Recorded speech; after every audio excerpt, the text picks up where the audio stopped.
Coach Prime responds to all the heat and criticism about Shedeur Sanders' pre-draft interviews, where he was reportedly wearing headphones and he wasn't, able to, draw up certain schematics that the coaches were asking him. Take a listen to Coach Prime in response to all this heat here. It was a lot of rumors about the next level, and I can't see that. Yeah. I can't see the next level, and I think a couple people who may have taken shots at my kids, they were afraid that I would go. That's where the shots came from. All you got to do is just sit back and listen. People don't want to do that. They want to create these narratives and create these stories and then attach them to a kid that ain't never done nothing wrong.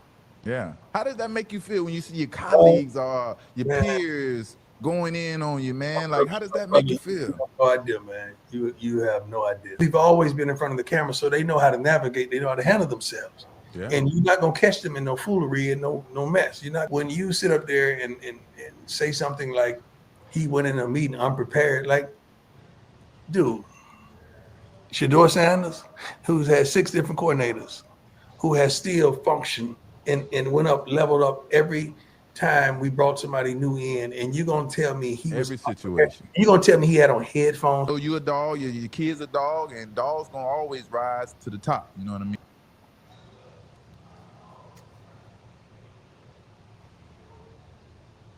Sorry, I've muted. Let me first off say this. I got no problem with Coach Prime defending his son. Second off, I guess in the video, and Coach Prime's been dealing with an ailment. He apparently has lost 14 or 15 pounds. Certainly looks lighter in there. So prayers up to whatever Coach is battling and dealing with there health-wise. But Coach Fred, what are your thoughts on Coach Prime's comments responding to the heat, so to speak, about Shedeur's pre-draft interviews?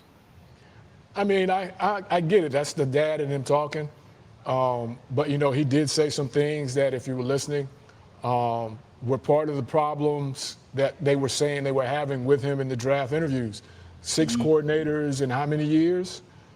6 years, something like that. So a lot of coordinators, a lot of different terminology. Some say that those coordinators were handed certain playbooks. Again, that's the word on the street in the coaching community or whatever.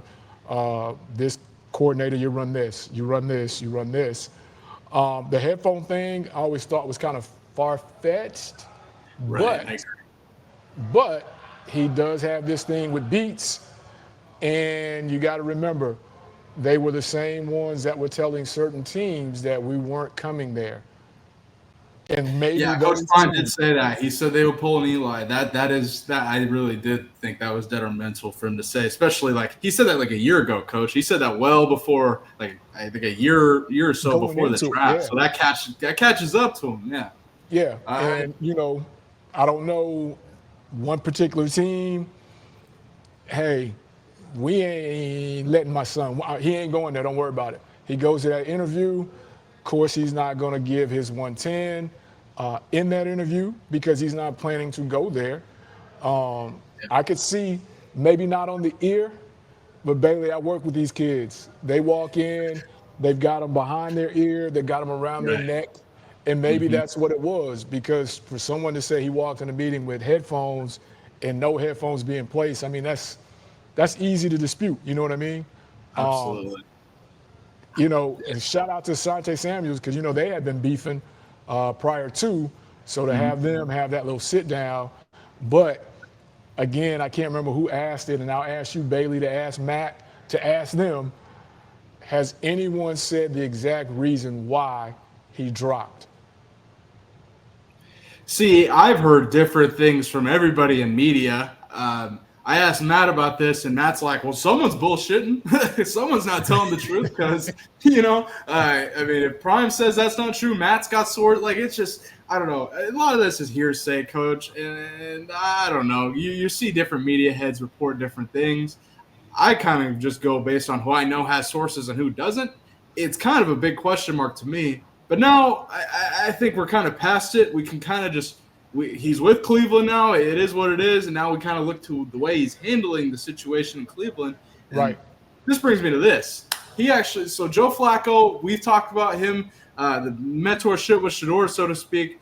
Shedeur was, kind of shown on a video saying if Joe told me to organize his locker every day, I'd do it. I go to him every day and ask, are you good? Do you need anything? Because it's respect.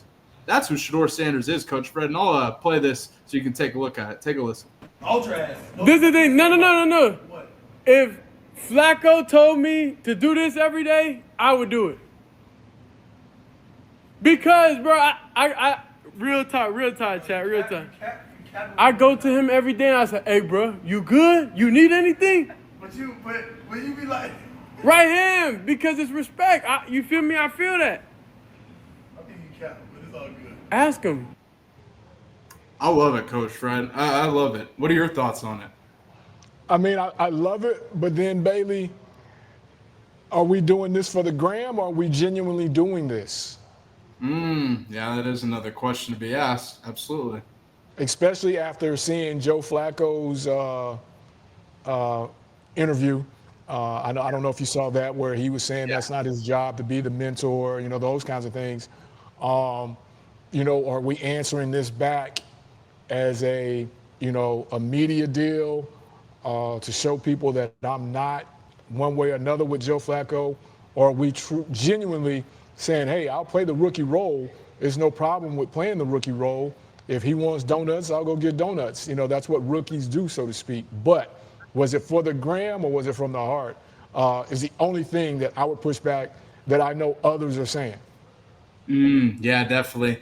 My pushback to that is this. There's Dylan Gabriel's there too. He's also a rookie quarterback. I haven't heard. I mean, granted, I don't think Dylan Gabriel's walking around streaming everything. That's the other thing. I just think this was caught, and they people are publishing. He said this, but I also think that, I mean, he's a 5th-round pick. I think he knows where he's at, and he's got to do every little intangible thing possible. Just like his brother Shiloh in Tampa Bay. We talked about Coach Fred a few weeks ago about Shiloh talking about how he's going to be the snack guy for the Tampa Bay Bucks. I think this is the same thing with Shedeur. The little things, Coach, I think are going to go a long way for Shedeur, at least for Cleveland. Here you got Jerry Jeudy saying, I'm talking about Shedeur Sanders. I think he's a great young quarterback. I think he's going to do a tremendous job for us. He's a great dude, and I'm excited to have on our team. Kind of basic, media talk there, but nonetheless, more praise for Shedeur Sanders. Coach, you put any weight in this? What are your thoughts? Nah, I just, Bailey, this is just one to keep an eye on because somebody's got to go out of that quarterback room. Yeah. Yeah. So who's the odd man out, Coach? I think it's Kenny Pickett. I'll stand on. I think Flacco's their guy. I think Flacco's the right. I mean, for Cleveland, Flacco's been there and done that recently. Led them to a playoff run recently. He can mentor the 2 rookie quarterbacks who will battle it out seemingly through the whole year. I just don't. I don't see them keeping 4, Coach Fred. I don't know. I don't either. That doesn't make sense. But again, what does? Right. Yeah, exactly. What does make sense?